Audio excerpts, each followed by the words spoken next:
Good morning बच्चों, मैं नितेंद्र राजपूत स्वागत करता हूं आपका हमारे यूट्यूब चैनल स्पोकन इंग्लिश 365 पर। आज हम पढ़ने जा रहे हैं एमपी बोर्ड की जो इंग्लिश है उसका चैप्टर क्लास 5 की इंग्लिश का चैप्टर 13 जो आपके एग्जाम में आने वाला है।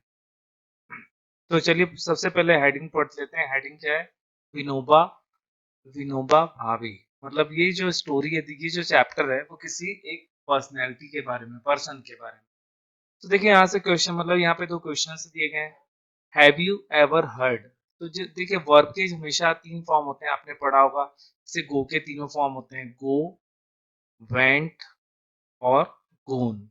ये तीन फॉर्म होते हैं, गो, वेंट और गोन।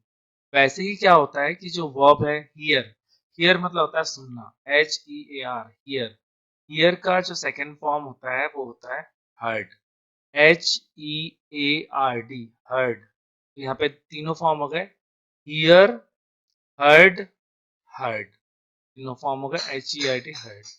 चलिए तो यहाँ पे क्वेश्चन है, have you ever heard about Bhoodan Andolan? क्या आपने कभी भूदान आंदोलन के बारे में पढ़ा है, सुना है? हियर हर्ड मतलब सुनना। क्या आपने कभी भूदान आंदोलन के बारे में सुना है? तो क्वेश्चन पहला कहता है यदि सुना है तो आप बता सकते हैं यस, नहीं सुना तो नहीं। Do you no? इसको जो है कुछ बच्चे कनो पढ़ते हैं, तो इसका जो रियल प्रोनाउंसिएशन होगा वो होगा नो। इसमें जो के और डब्ल्यू दोनों लेटर हमेशा साइलेंट रहते हैं, इसका pronunciation no. So do you know, क्या आप जानते हैं हु स्टार्टेड इट, कि ये जो आंदोलन है, भू आंदोलन, ये किसने स्टार्ट किया था? इसी के बारे में ये चैप्टर है। तो चलिए स्टार्ट करते हैं। बहुत ही सिंपल चैप्टर है और मुश्किल से आधे घंटे में आपका ये पूरा चैप्टर कवर हो जाता है।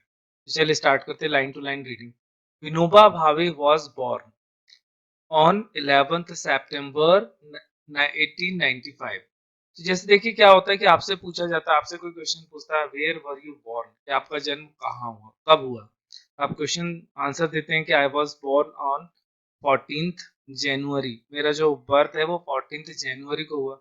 उसी तरह यहाँ पर लिखा हुआ है Vinoba Bhave was born on 17th September 1895। Question आएगा आपको कि when were when was Vinoba Bhave born, तो आपको आंसर लिखना पड़ेगा Vinoba Bhave was born on 11th September 1895 at Gadu- Kag- कगुडा कगुडा a small village, कगुडा नाम के स्मॉल विलेज में हुआ था। इन कोलाबा, इन मुंबई, मुंबई के कोलाबा नाम की जगह पर। हिज मदर, यदि मान लीजिए आप आंसर क्वेश्चन आता, आप इतना याद नहीं कर पा रहे तो आप इतना भी आंसर लिख सकते हैं कि Vinoba Bhave was born on 11th September 1895 in Mumbai. लेकिन कोशिश करें कि पूरा नाम याद करें, नहीं हो पाता तो लास्ट आप इतना भी लिख सकते हैं। His mother called Vinya, his जो उनकी माँ है, his mother called him Vinya, उनकी माँ उन्हें विन्या कह के पुकारती थी। जैसे घर में आपकी माँ आपका जो नाम रहता है उससे प्यार से एक नाम दे देती है, उससे पुकारती, तो उनकी जो माँ थी, he used to call him Vinya, उनकी माँ उन्हें विन्या कह के पुकारती थी।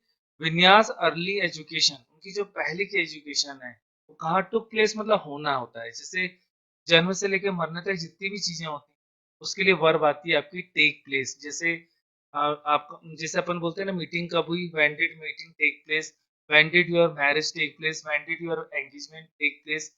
तो किसी भी चीज के होने के लिए जो वर्ड आता है वो टेक प्लेस। सो विन्यास अर्ली एजुकेशन टुक प्लेस, मतलब विनय की जो पहले की एजुकेशन वो कहाँ हुई, इन ए विलेज। जैसे मैं कहूंगा कि मेरी गांव की मेरी पहली पढ़ाई, my primary education took place in village, in the village, मतलब मेरी जो पहले की पढ़ाई है वो विलेज में हुई। He went to Vadodara, Vadodara गए एट द एज ऑफ 9, तो 9 साल की एज में वो वडोदरा चले गए फॉर फर्दर स्टडीज। क्यों गए थे? आगे की पढ़ाई के लिए। जैसे क्या होता है कि आप you can complete your education up to 12th in CUNY, but after when you want to go for higher studies you have to leave CUNY, for the further studies you have to leave CUNY। मान लीजिए आप 12th तक की पढ़ाई करना चाहते हैं तो CUNY कर सकते हैं, लेकिन आप डॉक्टर बनना चाहते हैं, इंजीनियर बनना चाहते हैं, मतलब आगे की पढ़ाई फर्दर स्टडीज के लिए you have to leave CUNY, आपको CUNY छोड़ना पड़ता है। तो उन्होंने 9 साल की उम्र में जो है वो अपना वो छोड़ दिया और बाहर, मतलब कहाँ चले गए, उसके बाद में फिर वाराणसी भी चले, later he went to Varanasi, फिर वो वाराणसी भी चले गए।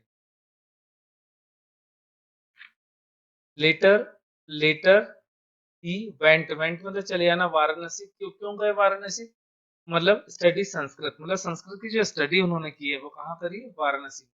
ही केम इन to contact with Mahatma Gandhi, जैसे जब हमने स्कूल खोला तो बहुत सारे बच्चे हमारे कांटेक्ट में आए, उसी तरह क्या होता है कि he came into contact with Mahatma Gandhi and lived with him, और उनके साथ वो रहे साबरमती आश्रम में। महात्मा गांधी का जो आश्रम का नाम था साबरमती, वहां पर वो रहे। Vinoba as he was called the Mahatma Gandhi found, Vinoba as he was called by Mahatma Gandhi found the purpose of his life.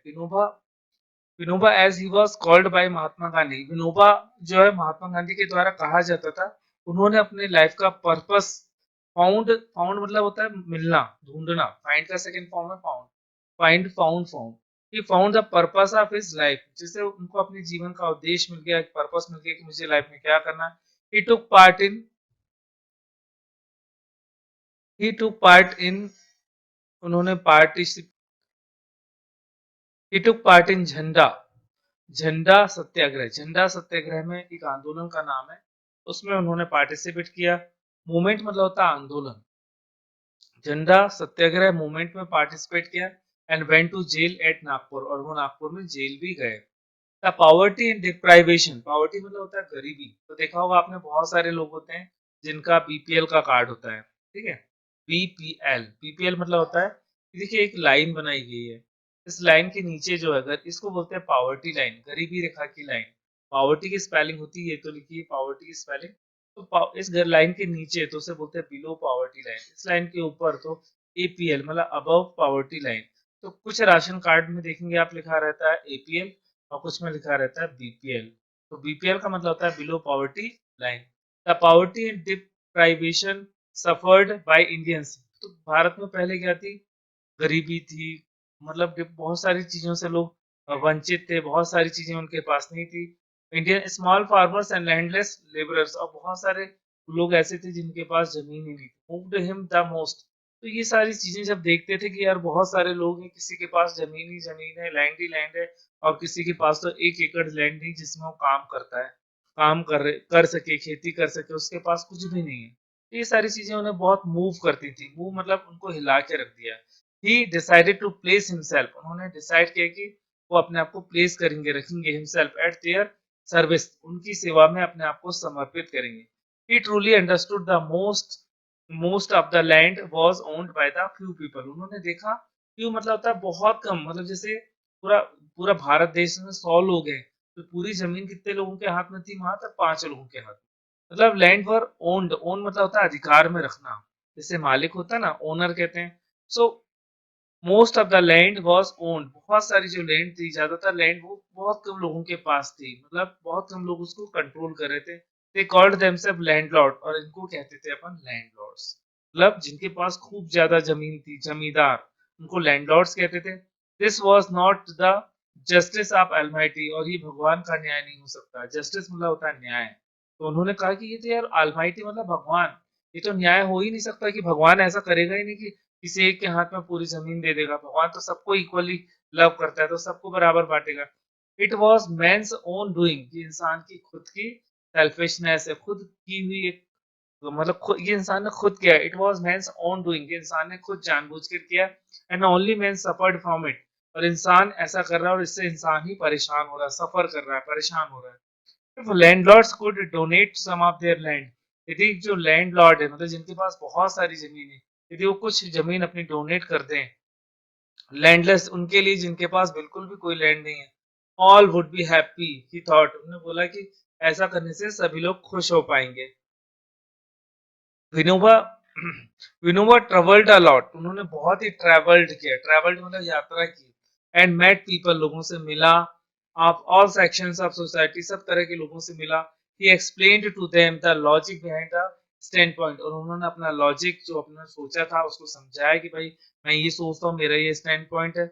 Many agreed, बहुत सारे लोग एग्रीड हो गए। एंड मैनी डिसएग्रीड, कुछ लोगों का लगा यार हमारी जमीन चली जाएगी, हम तो जमींदार हैं। बट सेंटली परसुएशन, लेकिन लगातार